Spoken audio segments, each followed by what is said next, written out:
والحكمة بسم الله الرحمن الرحيم وما آتاكم الرسول فخذوه وما نهاكم عنه فانتهوا صدق الله المولانا العظيم وصدق رسوله النبي الأمين المتين النبي الكريم ونحن على ذلك لمن الشاهدين والشاكرين والحمد لله رب العالمين।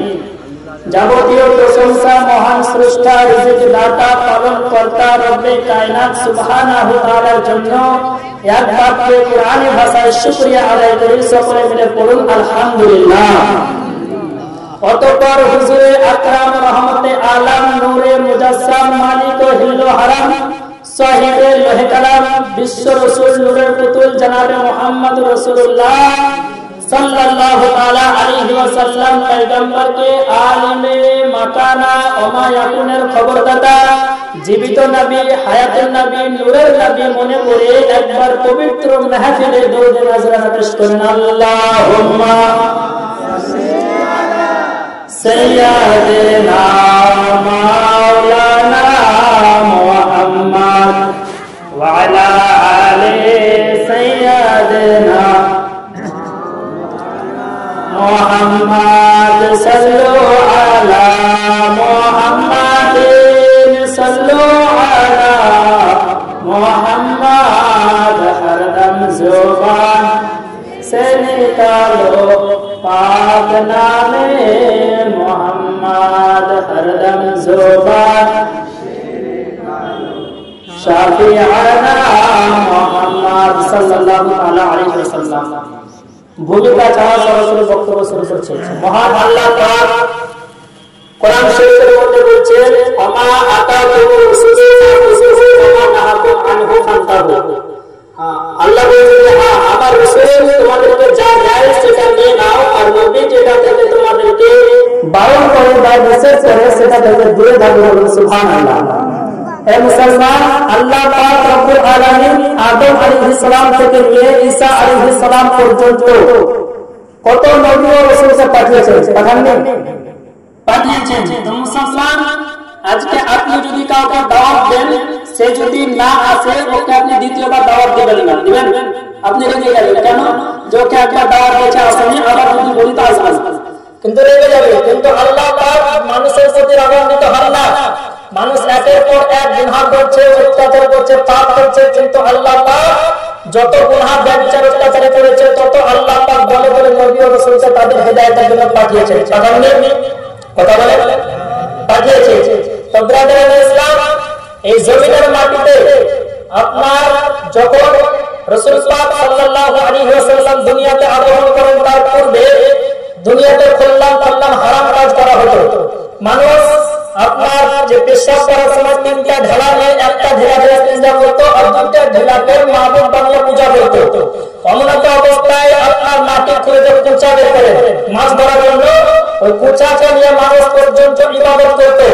মানুষ আপনার সুদ খেত, হারাম কাজ করত, জেনা করত। সেই সমস্ত মানুষকে আপনার লিডার সরকার বানিয়ে নিত। যে সময় আপনার যদি কোনো ব্যক্তি জেনা করে আসতো, পবিত্র ঘর আল্লাহ কাবা শেষের উঠে বলতো যে আমি জেনা করে এসেছি। এমন অবস্থাতে যখন কোন বাড়িতে কোন মহিলার স্বামী মারা যেত, সেই মহিলাকে আপনার জীবিত মাটিতে পুঁতে দেওয়া হতো। যখন কোন আপনার বাড়িতে যে সময় কোন বাচ্চা মেয়ে সন্তান জন্ম হতো, ওই বাচ্চা আপনার নিষ্পাপ শিশু বাচ্চাকে তাকে মাটিতে পুঁতে দেওয়া হতো। তার কোনো স্বাধীনতা ছিল না। এমন অবস্থায় আল্লাহ পাক রব্বুল আলামিন আমার রাসূলুল্লাহকে দুনিয়াতে পাঠালেন। নবী মুস্তাফা এসে এই সমস্ত জিনিসের সমাধান করলেন। বলুন সুবহানাল্লাহ। নবী আসলেন, নবী পাক বুঝিয়ে দিলেন ভাইয়ের হক কোনটা, নবী বুঝিয়েছেন বড় ভাইয়ের হক কোনটা, নবী বুঝিয়েছেন ছোট ভাইয়ের হক কোনটা, নবী বুঝিয়েছেন স্ত্রীর হক কি, নবী পাক বুঝিয়েছেন স্বামীর হক কি, নবী পাক বুঝিয়েছেন আপনার বাপ মায়ের হক কি, নবী পাক বুঝিয়েছেন আল্লাহর হক কোনটা, বান্দার হক কোনটা। এই ফয়সালা আমার রাসূলুল্লাহ করেছেন। সুবহানাল্লাহ। এ মুসলমান, আজ বর্তমান সময় চতুর্দিক থেকে মুসলমানদের মধ্যে আক্রমণ হচ্ছে না। আজকে আপনার ফিলিস্তিনের মাটিতে মুসলমানদের প্রতি অত্যাচার, আজকে আপনার দেখুন আপনার ভারতের মাটিতে মুসলমানদের উপর অত্যাচার, মায়ানমারের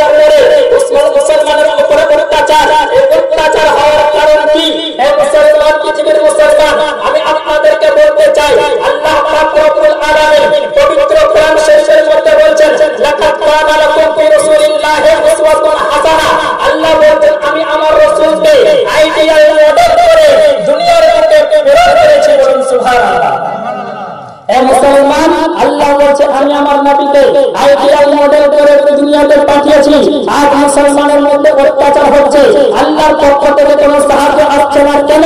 হে মুসলমান, আল্লাহর কসম করে বলি, যদি কোনো বাড়িতে যদি কোনো বাচ্চা রাসূলুল্লাহর প্রত্যেকটা সুন্নাতের প্রতি আমল করে, একদিকে যদি হাজার হাজার কাফির থাকে আর একদিকে যদি কিছু সংখ্যক নবীর সুন্নাতের প্রতি আমল করলে ওয়ালা থাকে, আল্লাহ পাক রব্বুল আলামিন ও হাজারো কাফিরের হাত থেকে মুসলমানকে সর্বদা জয় লাভ করতে বলেন। সুবহানাল্লাহ।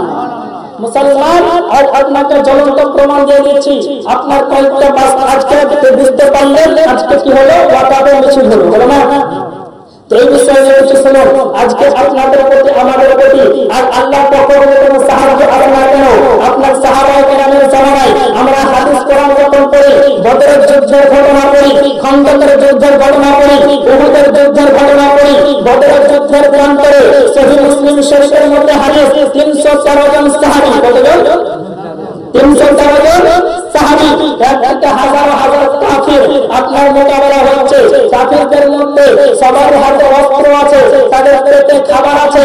আপনার হাজার হাজার কাফির, তাদের মধ্যে শক্তি আছে। আর 313 জন সাহাবী, কারোর হাতে অস্ত্র আছে, কারোর হাতে অস্ত্র নাই। কেউ আপনার খিদেতে আছে, আপনার অনেকের পেটে আপনার খাবার নাই, আপনার ভুকের মধ্যে রয়েছে। এমন একটা অবস্থায় রাসূল পাক সাল্লাল্লাহু আলাইহি ওয়াসাল্লাম হাজার কাফিরের সামনে 313 জন সাহাবীকে নামিয়ে দিলেন। নামিয়ে দেওয়ার পরে আল্লাহর নবী বলছেন, ওগো আল্লাহ, এই 313 জন সাহাবীকে আমি ময়দানে নামিয়ে দিলাম। এরা যদি আজকের যুদ্ধে পরাজিত হয়ে যায়, সেই জমিনের মাটিতে তোমার কোনো ইবাদত হবে না। বলুন সুবহানাল্লাহ। নবী বলছেন কোনো ইবাদত হবে না। আল্লাহ বলছেন মুস্তাফা, তারা হাজার কাফির থাকতে পারে, তারা আপনার হাজার মুশরিক থাকতে পারে, তাদের হাতে অস্ত্র থাকতে পারে, তাদের পেটে খাবার থাকতে পারে, তোমার 313 জন সাহাবী মানলো তাদের হাতে অস্ত্র নাই, পেটে খাবার নাই। মুস্তাফা টেনশন করার কারণ নাই। তারা হাজার কাফির, তাদের চরিত্র হলো শয়তানের মতো, তাদের ব্যবহার হলো ইবলিসের মতো, তাদের চরিত্র হলো খারাপ। কিন্তু তোমার যে 313 জন সাহাবী রয়েছে, তাদের অন্তরে তোমার মহব্বত জাতা আছে, তাদের দিলের মধ্যে তোমার ইশক জাতা আছে, তাদের দিলের মধ্যে প্রত্যেকটা তোমার মহব্বত জাতা আছে। তারা প্রত্যেকটা কদমে কদমে তোমাকে অনুসরণ করে চলে, তারা প্রত্যেকটা তোমার সুন্নাতকে পালন করে চলে। আল্লাহ বলছেন, যাবে 313 জন সাহাবীকে নামিয়ে দাও, নামানো তোমার দায়িত্ব, জিতানো আমার দায়িত্ব। বলুন সুবহানাল্লাহ। এ মুসলমান, পৃথিবীর মুসলমান, নবী পাক সাল্লাল্লাহু আলাইহি ওয়াসাল্লাম 313 জন সাহাবীকে ময়দানের মধ্যে নামিয়ে দিলেন। আপনার সাহাবী রাসূল হাজারো কাফির আপনার আগে যাচ্ছেন, কাফিরের কাছে, কাফিরের কাছে সাহাবী গর্দানে তলোয়ার মারার জন্য তলোয়ার তুলছে, আর কে যেন গর্দানকে উড়িয়ে দিচ্ছেন। বলুন সুবহানাল্লাহ। না সাহাবায়ে কেরাম বলছেন, ইয়া রাসূলুল্লাহ, ইয়া হাবিবাল্লাহ, এটি আশ্চর্য ব্যাপার। আমরা হাজার হাজার কাফিরের সামনে 313 জন সাহাবী গেলাম তাদের মোকাবেলা করার জন্য, আমরা তলোয়ার তুলছি গর্দানে মারার জন্য, আর গর্দানকে উড়িয়ে দিয়েছে। নবী পাক বলছেন, সাহাবায়ে কেরাম শোনো, আল্লাহ পাক রব্বুল আলামিন তোমাদের মোকাবেলা করার জন্য হাজার হাজার ফেরেশতাকে পাঠিয়েছেন। তলোয়ার তোমরা তুলছিলে, আর জিবরিল মিকাইল ইসরাইল আল্লাহ হাজার হাজার ফেরেশতা তাদের গর্দানে তলোয়ার মেরে তাদের গর্দানকে উড়িয়ে দিলেন। সুবহানাল্লাহ। এ মুসলমান, তারাও কলমা পড়েছিল নবী, আমরা নবীর কলমা পড়েছি। তারা যে নবীকে মেনেছিল আমরা সেই নবীকে মানি। কিন্তু আজকে সাহাবায়ে কেরামের জন্য আপনার আকাশ থেকে ফেরেশতা আসলো, আজ আমাদের ফিলিস্তিনের মাটিতে বাচ্চা বাচ্চাকে হত্যা করা হয়, আল্লাহর পক্ষ থেকে কোনো সাহায্য আসে না। মায়ানমারের মধ্যে ছোট ছোট বাচ্চার উপরে অত্যাচার করা হয়, মুসলমানের প্রতি আপনার কোনো আল্লাহর তরফ থেকে কোনো আপনার আল্লাহর তরফ থেকে কোনো আপনার আসে না। আজ ভারতের মাটিতে মুসলমানের প্রতি অত্যাচার, আল্লাহর তরফ থেকে কোনো সাহায্য আসে না। কেন? কারণ আমরা রাসূলুল্লাহকে মডেল বানাতে পারিনি। আল্লাহ পাক বলছেন, রাসূলের পাককে আমি আইডিয়াল মডেল করে পাঠিয়েছি। আজ আমরা নবীর মডেলকে ছেড়ে দিয়েছি। আজ আমাদের মধ্যে নবীর চরিত্র নেই, আমাদের মধ্যে নবীর আদর্শ নেই। আজ আমাদের মধ্যে ইহুদি খ্রিস্টানদের আচরণ চলে এসেছে।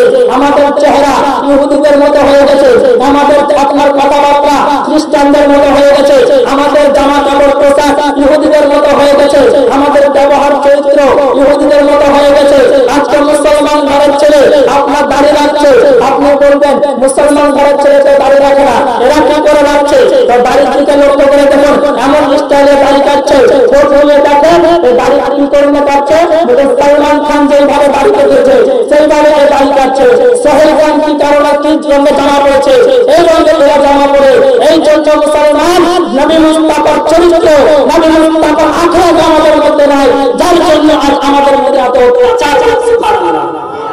তাই মুসলমান আল্লাহর কসম করে বলি, যদি কোন ব্যক্তি নবী মুস্তাফার প্রত্যেকটা সুন্নতের প্রতি আমল করতে পারে, আল্লাহ পাক সর্ব অবস্থায় মুসলমানদেরকে সাহায্য করবেন। বলেন সুবহানাল্লাহ।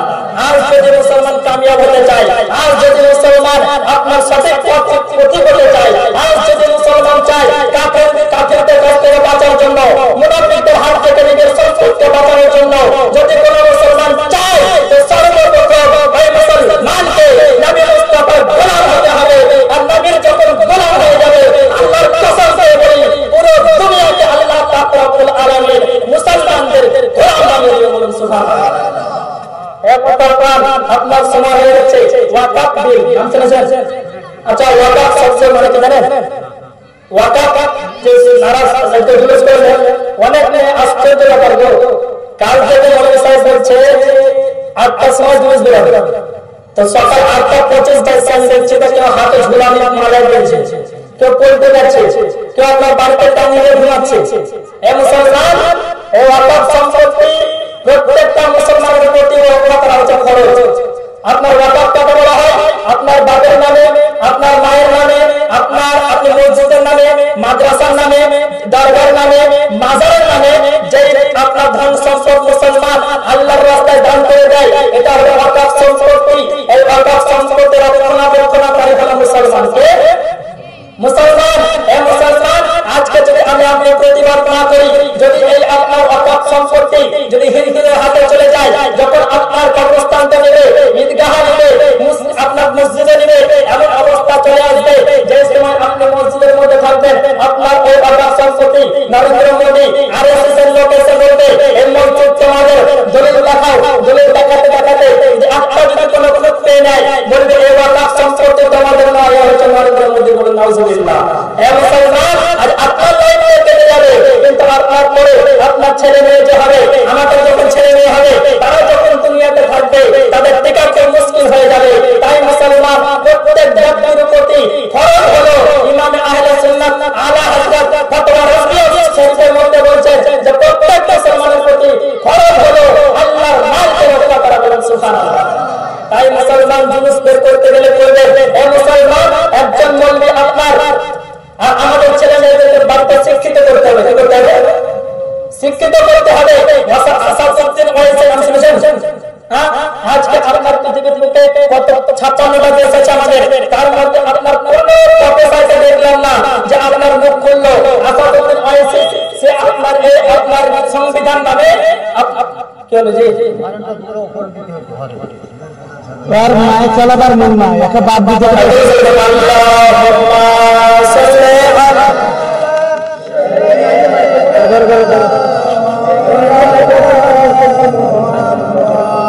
ঠিক আছে, ওয়া আলা আলি সাইয়্যিদিনা মুহাম্মাদ সাল্লু আলা মুহাম্মাদিন সাল্লু